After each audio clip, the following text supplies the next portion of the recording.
Ma légende de cette semaine, c'est un entrepreneur, c'est un passionné, c'est un gars d'idées, c'est un rassembleur, c'est un gars d'agriculture. Ma légende, Cécilien Berthiaume.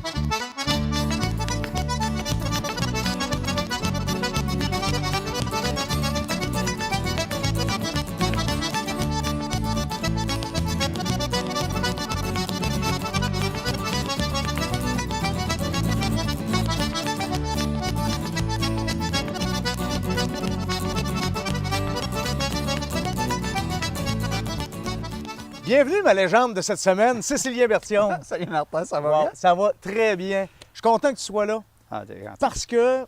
parce que Cécilien, tu es un gars de la région. On est en Beauce actuellement, à Saint-Elzéar. On est chez vous.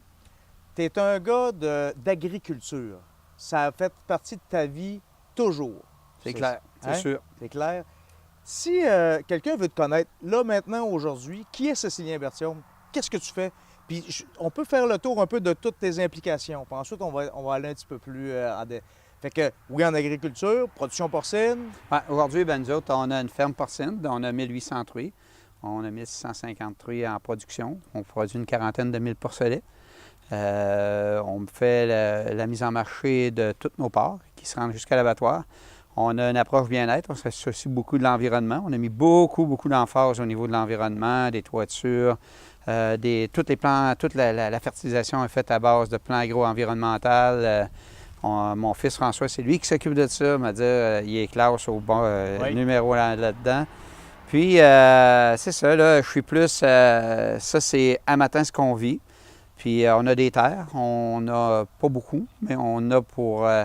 puis, on ne fait pas de culture, par exemple, c'est loué. OK. Puis, c'est ça.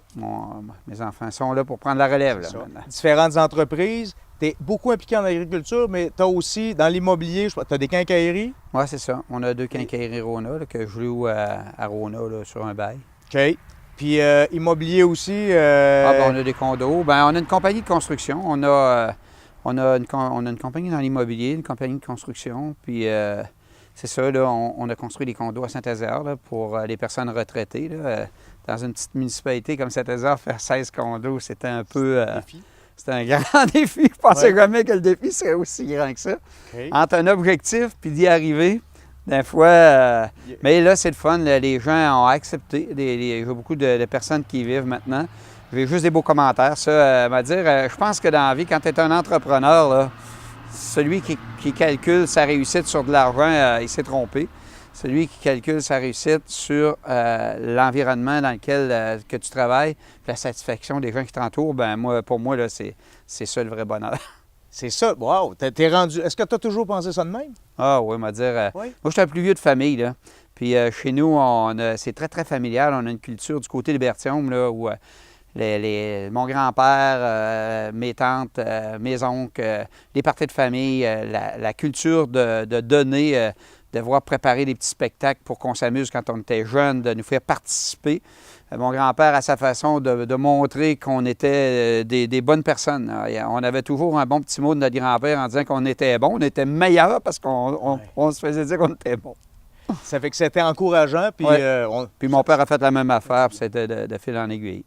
de fil en aiguille. Puis on peut dire que toi, tu es un entrepreneur. Tu es issu d'une famille d'entrepreneurs aussi. Ben Ton oui. père l'a été, Ben oui. impliqué comme Incroyable. pas un, hein? Puis les enfants, donc tes enfants Ouais. à toi, puis même, je dirais, tes neveux, tes nièces, là, c'est un peu toute la même chose.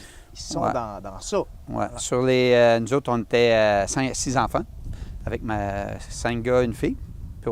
Puis tout le monde a des entreprises. Tout le monde, là, présentement, on est à l'âge de transférer aux autres, puis à nos enfants. Puis les enfants reprennent ça, ce goût-là, cette passion-là, nous a été donnée à travers le temps. Puis tout ce qu'on fait, on l'a... Puis moi, je pense que cette passion-là là, vient du fait que quand on a un problème chez nous, là, c'est trouver des solutions. De trouver des coupables au problème, la vie m'en veut, je sais pas quoi, là. Non. On n'est pas dans la bonne ligne. Chez nous, là, c'était pas des belles journées. Quand on arrivait avec un problème, puis on se mettait à chialer après un autre, tout ça. Mon père ou ma mère, ils nous ramenaient à l'ordre assez vite. Non, va te coucher, t'es fatigué. OK, c'est ça. OK, on viendra, tu te relèveras, puis on va se trouver une solution ensemble. Oui, on va trouver une solution. Fait qu'on est en mode solution. On est en mode solution dans une approche. Regarde mon père, là, quand il était jeune, là, de rester pris avec le tracteur, il arrivait avec... puis là, il s'en venait en riant. On allait chercher pour se faire déprendre. Puis là, il arrivait en riant. Puis il embarquait sur le tracteur, 2-3 coups sur le break, 2 roches en dessous d'une roue. De coup, pouf, tout est parti. Puis là, il revirait de bord, il s'en allait en riant. Fait que là, ça ne te tentait pas. La fois d'ensuite, qu'ils viennent te faire le même coup. Il n'y avait pas disputé, mais là, tu cherchais comment faire pour sortir de là sans aller le chercher. Là. Il y avait un peu d'orgueil là-dedans. Puis bien mais ça bâtit une fierté. Là. On n'a pas été élevé en se faisant disputer, mais plutôt en étant en mode solution. Fait que ça. Donc, en fait, j'avais cette question-là en tête, puis tu y réponds avant même que je la pose, dans le sens où toi, tu as pris la relève de tes parents en agriculture. Ouais. On sait que l'agriculture, c'est des heures innombrables. Il faut être passionné, il faut avoir cette vocation-là, c'est une vocation. Et de voir que tes enfants font la même chose, alors que tu pourrais faire n'importe quoi dans la vie, là, avec... ils ont été aux études, ils ont... Puis de continuer là-dedans, donc c'est beaucoup parce que vous avez une culture familiale et entrepreneuriale de positivisme. Sûr, moi, je pense que quand mon père, là, il y a des exemples dans mon milieu, là, où mon père nous partageait que les jeunes, ils voulaient faire de l'agriculture, mais le père, non, on ne commencera pas à faire du contrôle laitier, puis on ne commencera pas, puis on ne fera pas ci, puis on ne fera pas ça. Tandis que chez nous, allez vous former, continuez à vous former, on vous appuie là-dedans. Aller chercher de l'information, participer. Puis jamais que mon père arrivait ou ma mère en disant l'agriculture, la maudite agriculture, puis on n'est pas capable de vivre avec ça, puis ça va mal, puis regarde, on n'en gardera pas un. Non, on était plutôt, je reviens toujours sur une bonne solution. Ouais. C'est, regarde, il y a des problèmes, mais si tu es ailleurs, il va en avoir pareil. Puis regarde dans ton portefeuille. Puis il y a aussi tout le côté relation humaine, tout le côté relation avec nos fournisseurs, avec les financiers. Moi, je trouve que c'est hyper important. On ne peut pas se bâtir une entreprise seule. Moi, je ne crois pas à ça. L'individualisme dans son pur, là, c'était au Moyen Âge. Mais aujourd'hui, là, c'est vraiment... on a un paquet de professionnels qui nous entourent. Moi, ce que je dis souvent, il faut que tu poses la bonne question. Il faut que tu saches que tu as un problème. Tu poses la bonne question aux gens qui t'entourent. Ceux-là qui sont capables, c'est rendu tellement multidisciplinaire notre secteur d'activité. Bon, tu vas chercher... pose les bonnes questions, puis les gens t'aident. Puis c'est surprenant de voir comment les gens veulent t'aider quand tu demandes quelque chose. Ça, c'est vrai. Puis tu le vis toi-même dans ton... demandez, vous recevrez. Il y a un vieux sage qui a dit ça à un moment donné. Puis il ne faut pas jamais oublier une affaire. Alors, si tu demandes, puis des choses négatives, tu vas en avoir un tas. Fait qu'essaye pas d'aller trop se bord. Change les bonnes affaires. Oui, OK, c'est un bon point. C'est excellent. Cécilien, je te connais assez aussi pour savoir que, comme entrepreneur, tu es un homme d'idées. D'idées et tu es de l'avant-garde. Quand tu parlais tantôt d'environnement dans ton entreprise, des systèmes biosort, des systèmes de traitement de lisier, des choses qui n'existaient pas, mais toi, tu es allé voir ailleurs. Tu t'es intéressé même internationalement. Tu as fait des voyages. Ouais. Ça, moi, je le vois aller. Est-ce que tu considères que dans ton chemin de carrière, que c'est important? Ouais. Bien, le résultat n'a pas donné ce que j'aurais souhaité. OK. Mais dans la période donnée, quand j'étais impliqué là-dedans puis que je voyais la problématique, bien, là, il y a eu Fertière, la coopérative qu'on a mis en place, un groupe de producteurs. On s'est donné des outils pour être capable de régler le problème de l'environnement. Puis, on avait énormément de pression au début des années 90, fin 2000, où l'ensemble de la population, on était les pollueurs, on était tirés de partout. Okay. Puis, bien là, c'était de trouver une façon de pouvoir avoir une autre approche. Moi, je pensais que par le traitement des lisiers, avec entre autres Biosort, avec le centre de recherche, j'ai travaillé pendant une dizaine d'années avec eux, pour de développer des choses. On a développé des belles affaires ensemble. On est la seule entreprise au Québec à avoir un permis d'environnement pour finir le lisier dans un champ d'infiltration. Mais il est arrêté parce que les coûts, qu'on le veuille ou non, notre milieu, c'est un monde d'affaires, c'est un monde qui est à l'international. La production porcine, là, on ne se bat pas rien qu'avec le voisin, on se bat avec la planète. Mondial, oui. Fait qu'il faut être dans le low cost. Puis ces choses-là nous emmenaient à un autre niveau.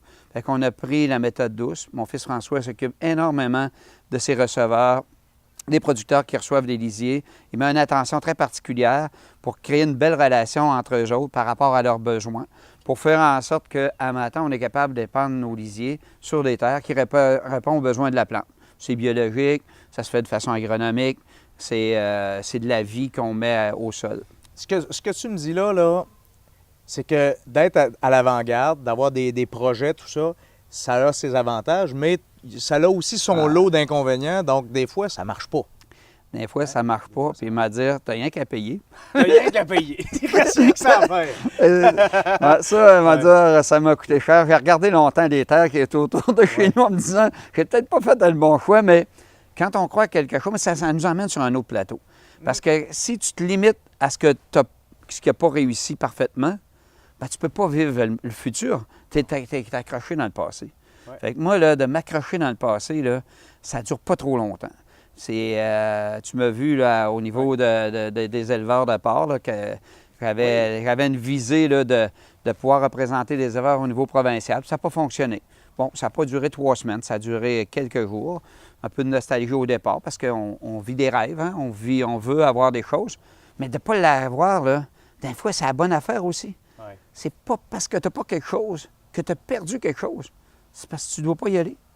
Ça fait de la place à autre chose. Ça fait de la place à autre chose. Hein, c'est ça la réalité. Fait que j'ai des beaux projets présentement. Oui, c'est ça. Ça fait que, un peu pour les gens, là, c'est que toi, tu as toujours, depuis à peu près toujours, tu t'es impliqué. La cause commune a toujours été importante pour toi. Chez nous, c'est moi, mon père, tout le monde, la famille. Vous avez parti des CUMA, pour avoir de la machinerie, tout le monde ensemble. Vous avez parti Fertiard, justement, en environnement. Puis... Donc, tu es un rassembleur. Ça, là, on le sent. Les projets que tu as mis en place, agrodynamique, quincaillerie, on va acheter ensemble, donc on va avoir des meilleurs prix. Ça fait partie d'une de tes valeurs profondes, je pense. C'est clair. De rassembler les gens. C'est un héritage. C'est un héritage que tu as reçu puis que tu as transmis aussi éventuellement. Et dans tout ça, tu t'es aussi impliqué en politique, mais en politique agricole, donc au niveau des éleveurs de porc. Tu es allé jusqu'à vice-président des... Premier vice-président des éleveurs de porc au niveau canadien. Et puis éventuellement, ce que tu disais tantôt, c'est que tu as brigué la présidence. Ça n'a pas fonctionné. Raison. Puis moi, je sais aussi que dans tout ça, non seulement ça a fait de la place, mais tu as vécu quelque chose de très particulier avant les élections ou avant tout ça. Tu parles de ma santé? Oui, je parle de ta santé. Je t'amène là. Parce que je veux savoir qu'est-ce que ça a fait dans toi de savoir que du jour au lendemain, là, pour quelque chose, un accident, c'est toujours un accident. Hein, c'est banal ou c'est extraordinaire, mais c'est un accident imprévu. On a une partie de hockey dans laquelle on est toutes les deux. Moi, j'ai jamais vu. Moi, j'ai jamais vu que tu es tombé. Puis, Ah non, mais ça n'a pas duré longtemps. Je suis tombé, je me suis relevé. Je suis habitué d'en relever. On se relève. Hein? C'est tombé, c'est pas grave, il faut se relever. Tu t'es relevé. Et là, ça, au final, c'est que ça avait affecté énormément. Tu as eu un bon coup à ça. Le 13 avril, on est allé jouer. Oui. Puis le 13 avril, je suis tombé sur les fesses. La tête m'a percuté à la glace de façon extrêmement violente. Je me suis levé un petit peu étourdi, puis j'ai fini ma game, puis on a joué l'autre game, puis on a pris une petite bière comme on fait d'habitude. Puis là, le lendemain, j'avais mal à la base du cou énormément. J'étais allé voir un paquet de spécialistes pour m'aider. J'ai dit ça va passer. Rendu au milieu de mai, je me suis retrouvé à faire du drainage. Je tombais, je m'enfargeais partout. Je ne savais pas ce que j'avais. Puis je me suis mis à avoir de la difficulté au niveau de l'élection, au niveau de mes mains, de mes mouvements. Et là, il y avait les élections qui étaient en juin. Fait que là, je disais, le stress ou ça. Puis là, la fatigue s'est mise à monter. Moins bonne concentration. Est arrivé à fin mai, on a joué au washer, pas capable de rendre le washer à la boîte. Fait que là, le coefficient de difficulté monte. Là, c'est quoi qui se passe? Fait que là, je suis allé à l'hôpital. On dit, il n'y a rien, prenez des anti-inflammatoires. Fait que je suis revenu chez nous. Puis, le 12 juin, le 11, le dimanche soir, ma femme a dit, on descend d'urgence, ça ne marche plus, là. La main par en arrière, courbée, ça ne fonctionne plus. Fait qu'on est rentré à l'urgence le lundi matin, puis ils m'ont fait un paquet de trucs. Puis pour s'apercevoir qu'il fallait qu'ils m'envoient à l'Enfant Jésus, j'ai rencontré le neurochirurgien. Il m'a dit, tu as 3/4 de pouce de sang d'accumulé entre la boîte crânienne et la dure-mère. Et c'est l'opération d'urgence. À 8 heures, je me réveillais, je rentrais le matin, puis à 8 heures, je sortais de la salle d'opération, la salle de réveil, et tout était super beau. Et ça a complètement changé ma vie. M'a dire ça, là, c'est comme une rivière qui est habituée de couler, puis qui voulait couler par là. On l'a barré. Puis là, il y a 2-3 affaires. Quand on se fait barrer, bien là, encore là, le regret, la maudite barrière, pourquoi ça arrive, pourquoi ici ou ça. Puis moi, j'ai vu ça comme une opportunité. Fait que l'eau a monté, j'ai mis le barrage assez haut, puis là, l'eau coule, elle reprend une nouvelle trajectoire, elle change de place. Et ça m'a amené beaucoup plus avec mes enfants à penser au transfert, à penser à protéger mon patrimoine financier, puis de me positionner dans des projets un peu moins... puis avant, j'avais pas besoin de dormir plus que 4-5 heures par nuit. Là, je suis rendu à dormir 7-8 heures. C'est quand même... j'ai quasiment doublé. Doublé? Caroline Lebine, OK. Donc, il y a eu cette prise de conscience-là qu'on n'est pas éternel, puis qu'à un moment donné, tout peut basculer. Oui. Tu l'as... puis dans ta vie d'aujourd'hui, là, tu l'as dit, vous êtes rendu à la relève, au transfert d'entreprise. Ouais. Donc, avec 2 enfants qui prennent ça, qui ont fait des études là-dedans, qui prennent ça de main de maître, qui ont la passion autant que tu l'as encore toi aussi. Si tu es capable de faire ce transfert-là, c'est parce qu'un jour dans ta vie, tu as eu une grosse décision à prendre qui prenait beaucoup de courage. Tu étais associé avec ton frère, avec tes frères en fait, dans l'entreprise familiale. Et parce que toi, tu voyais plus loin, tu voyais justement la suite, comment on va faire ça, comment on va être capable de séparer les entreprises, la pérennité de tout ça. C'est toi qui as provoqué, en fait, le fait de faire une séparation de l'entreprise familiale. Oui. De base. Comment ça a été, quand ça s'est arrivé, comment ça s'est passé? On va juste reculer un petit peu. Oui. Nous autres, moi et mon frère Mario, on achète mon père en 1900, puis Marco était là, en 1990. Puis, au début, même avant ça, là, moi, j'aurais aimé ça avoir mon entreprise, être mon propre chef d'entreprise. Bon, on a chacun nos volontés, chacun nos besoins, mais c'est surprenant que quand on se fixe un objectif, comment on peut l'atteindre? Mais des fois, il n'y arrive pas de suite. Des fois, il ne faut pas laisser couler le temps, puis on va y aller tranquillement. Fait que, puis ça, c'est important sur les êtres humains qui nous entourent, parce que quand, des fois, tu veux trop bousculer, bien, ça crée de l'inconfort, de l'incertitude, puis... bon, moi, j'ai pris ça. Fait qu'en 1997, 7 ans après, je suis arrivé avec 2 plans d'affaires, puis j'ai rencontré mes frères. J'ai dit, écoutez, moi, je vois les enfants, tout ça, les enfants grandissent. L'entreprise prend un développement important. Ma façon de faire, j'étais inquiet pour moi-même. Je voulais les protéger, eux, de moi, parce que je développais beaucoup. Puis ça les mettait dans l'insécurité. Ça fait qu'eux autres, puis mon frère Mario, puis Marco, mes 2 frères, c'est des super de bonnes personnes. Fait que, puis avec des bonnes conjointes. Fait que j'étais convaincu qu'eux autres, là, puis moi, j'étais plus vieux. Fait que ça pouvait peut-être faire faites vos choses. Puis Mario, il a une approche différente de la mienne. Puis ça nous a permis, ça a été accepté. Au début, on ne me comprenait peut-être pas comme il faut. Mais c'était pas dans un objectif malicieux, mais dans un objectif créatif de positionnement pour ne pas me retrouver avec des cousins plus tard, pour être capable de sortir le chef puis de l'entreprise. Fait que là, mes enfants aujourd'hui sont à un niveau. Les enfants de mon frère sont à un autre niveau. Puis il y a une collaboration entre les enfants. Là, ils sont copropriétaires de la meunerie. Là, puis il y a un bel... c'est vraiment le fun de les voir aller. Il y a une belle entraide. Fait que tout ça, moi, je pense que ça a permis... ça a séparé le courant d'eau en 2, mais ça fait 2 belles rivières. Ouais. Donc, ce que je comprends dans tout ça, c'est que quand c'est fait pour les bonnes raisons, les motivations sont saines et bienveillantes, même si c'est pas le fun, ça vaut la peine de mettre un pied à terre et de dire voilà comment je vois les choses et de le faire, d'y aller. C'est ça. Il y a des risques. Puis les risques étaient quand même calculés, mais qui n'a pas de risque dans la vie? Quand on est, surtout en affaires, regarde, si tu n'es pas entrepreneur... La seule affaire que tu es sûr, c'est qu'on est après des choses ensemble aujourd'hui. Là, ici, maintenant. Ouais, mais quand tu es en affaires, là, il peut arriver, surtout nous autres, on est ouvert sur le monde, il peut y avoir un blocage avec la Chine, le Mexique, l'ALENA. Il y a toute une conjoncture politique qui nous entoure, là, qu'on est extrêmement dépendant de ça. Puis nos entreprises le sont aussi. Le dollar canadien qui est faible, il monte trop haut, il descend trop bas. On est très dépendant. Dépendant, puis parlons de l'agriculture plus spécifiquement. En plus, on travaille avec du vivant. Ah ouais, écoute. Ce qui change la donne énormément parce qu'il t'est arrivé au cours de tes années un gros avarie. Ah ouais. Où est-ce que Tu as perdu 500 truies ou à peu près? 504 truies. 504 truies. Le 4 était important. Le 4 était important. On les a toutes sorties une après l'autre. Tu rentres dans la bâtisse, pas de son, pas d'image, ça crie pas. Un dimanche matin, là, écoute, mon fils m'appelle pour me dire les truies sont mortes. Je ne croyais pas. Toute une section au complet. Fait que oui, il était mort. Puis il y avait une des sections des ventilateurs qui fonctionnent toutes sur le 220. Le 110 d'un côté s'est coupé. Fait qu'on tombait sur le 110, plus de ventilateur. On a eu une alarme, les gens étaient voir, la personne n'était pas habituée. Il a dit il y a de la lumière dans la bâtisse, 110 fonctionnait, mais il n'y avait pas de ventilateur. Fait que le lendemain matin, c'était tout mort. Et ça, là, m'a dire, c'est la même année, c'était en 2001, c'est la même année que le World Trade Center. C'est pas le World Trade Center. Mais pour toi, là, ça te mais pour touchait nous pas mal autres, plus là, proche, hein? c'était 2 jours après le 13, là, et Caroline. Ça a été dur, mais sauf que, tu sais, j'étais là, puis il y avait des gens qui sont arrivés, ma famille, mes amis, les gens sont venus, ils m'ont aidé à sortir les animaux. Dans la même journée, il y a quelqu'un un voisin qui cale l'environnement. Ma femme m'appelle en pleurant en disant « ça n'a pas de maudit bon sens ». Écoute, on vit une situation, mais là, bon, laissons faire, regarde, laissons courir. J'ai appelé, puis je leur ai dit les raisons, parce que je les voyais sortir d'un paquet de camions d'animaux morts. Puis moi, je me suis installé cet après-midi-là dans le bureau, dans le temps que les gens ils sortaient les animaux morts, pour me mettre à sortir les truies de mon ordinateur.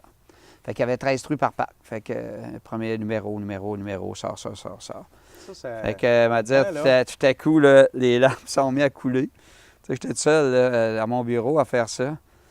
Puis mon banquier, là, comment qu'on réagit? Fait que j'appelle mon fournisseur, il dit, tout de suite à la fin de la journée, j'appelle Germain, j'ai dit, Germain, es-tu capable de m'avoir des truies pour cette semaine?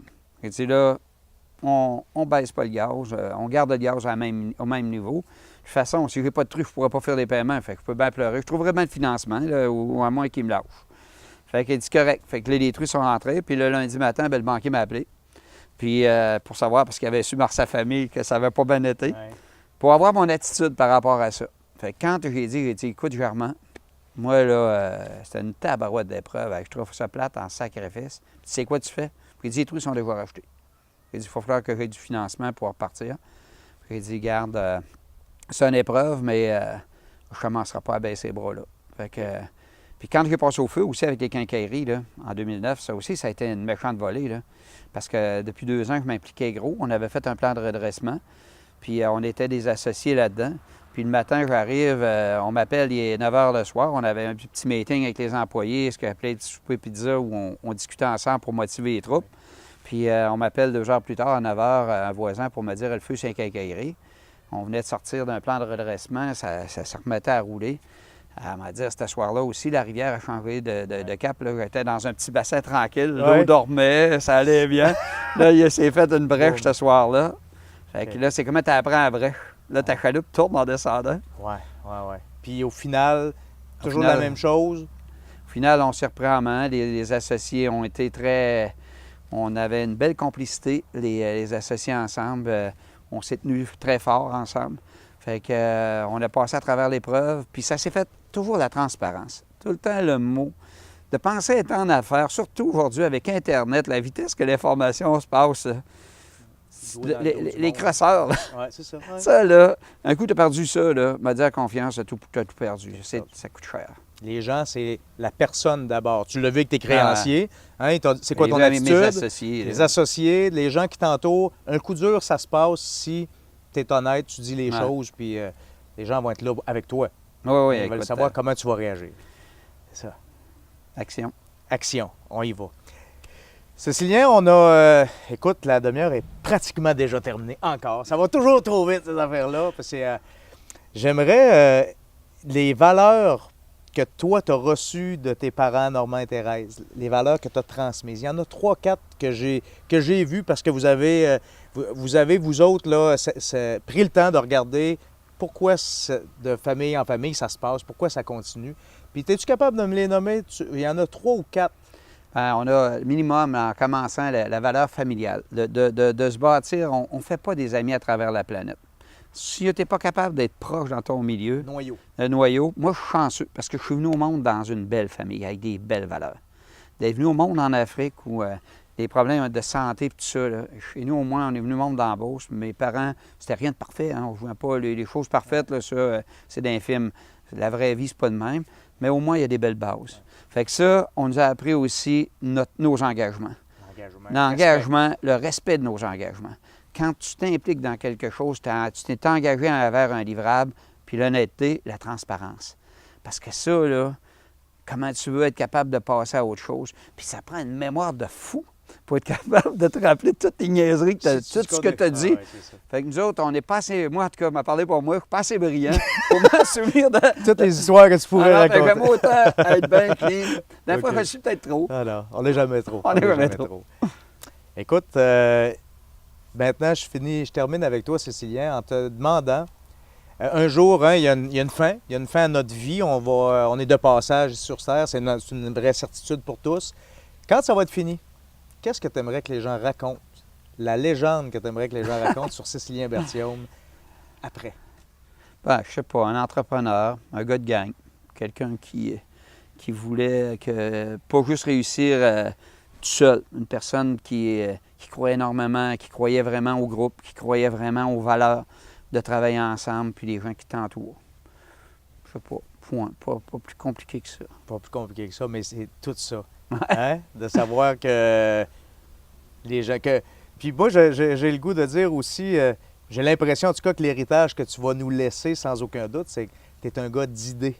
Un gars qui en a, qui a tellement d'idées même que tous les gens autour, les partenaires, des fois ça brasse les idées. Des fois, ça peut même être inquiétant. Ça peut être inquiétant, mais au final, on en a 10, il en reste 2 bonnes, mais au moins ça les prenait les 10 pour arriver aux 2. Souvent, je fais des interventions en disant « Je suis pas sûr que c'est une bonne idée, mais je vous l'ai dit. » Oui. Tu sais, dans le sens que si on la met pas sur la table, puis après ça, là, c'est comme de jouer au hockey. Là. Pour compter un but, là, c'est pas quand ils font la mise au jeu. Bien, ça arrive des fois, là. Bien, de faire la mise au jeu pour compter un but, il faut que tu sois chanceux.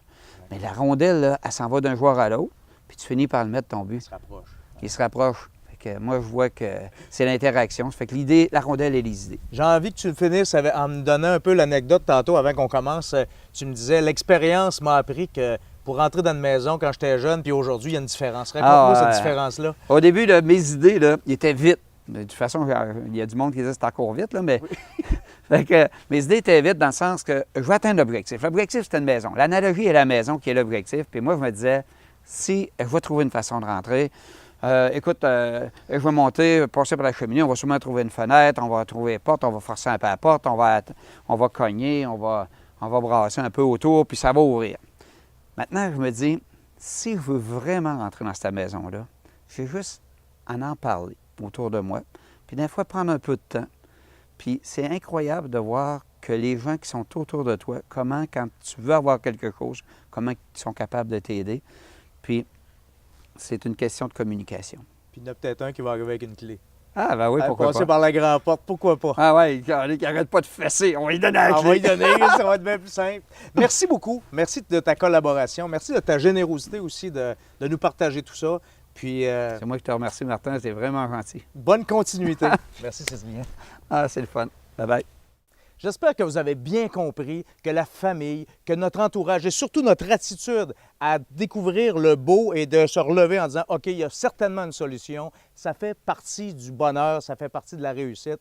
Que Cécilien vous a inculqué cette valeur à vous autres pour que vous soyez capables de vivre votre légende pour attirer le bonheur.